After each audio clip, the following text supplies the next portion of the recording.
Yes, friend! Kasama mo na ang bibi mo sa radyo, DJ B-Boy Bibo! Yes, friend! Eto na naman tayo, panibagong buwan, panibagong pakikipagsapalaran. Tapos na naman ang isang buwan ng Burr months. Oo, no? Napakabilis ng takbo ng araw, ng panahon. Grabe, parang pagod na pagod tayo noong nakalipas na buwan. Masyado tayong pinagod nitong October, oo. Parang ang dami masyadong demands. Lamog na lamog yung katawan natin. Pero yung wallet natin wala pa rin namang laman. Yun ang hindi ko maintindihan, no? Kaya naman ngayong November, mga yes friend, tuloy pa rin tayo sa pag-asa at paghiling na November, please be good to me. Parang buwan-buwan na lang natin naririnig yung salitang yan, no?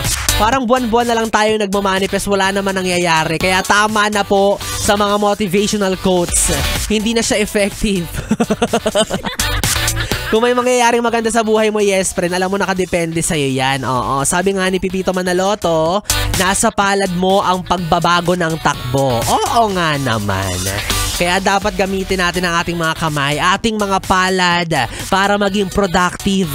At tandaan mo yan yung gagamitin mong palad kapang sahod ng sweldo mo. Kaya ingatan mo yan, ha? Kaya ikaw, kesa kung ano-anong ginagawa mo dyan sa mga kamay mo, kung saan-saan mo yan hinahawak, kung saan-saan mo yan pinapahid, kung saan-saan mo yan ginagamit. Kawawa naman yung palad na yan. Diba, ilaan mo na lang yan sa mga bagay na mapagkakakitaan. Oo, kasi kung gusto mo yumaman, tapos tatamad-tamad ka naman, ayaw mong gumawa ng paraan, wala kang mapapala dyan. Tama ka na sa pag-aambisyon ng malaking bahay, magandang kotse. Wala, hindi yan mangyayari kung hindi ka magsisipag-sipag, kung hindi ka magbabanat ng buto mo. Oo, para kang naghahangad na manalo sa loto pero hindi ka naman tumataya. O, diba? Niloloko mo lang yung sarili mo. Kaya dapat, yes friend, kayod pa rin tayo ng kayod, ha? Alam ko naman minsan napapagod ka na talaga kakatrabaho, kakagawa ng paraan para magkapera. Sino bang hindi? Ako nga, gasgas na yung lalamunan ko, andito pa rin ako. Charot. Alam mo, hindi mo naman nakikita pa sa ngayon yung mga bunga, yung mga pinaghihirapan mo, ng paghihirap mo sa araw-araw.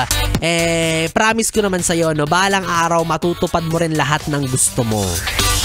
Basta dapat sa ngayon, meron kang tinataglay na STD. Ay, ano yung STD? Nakakatakot naman yan, B-Boy.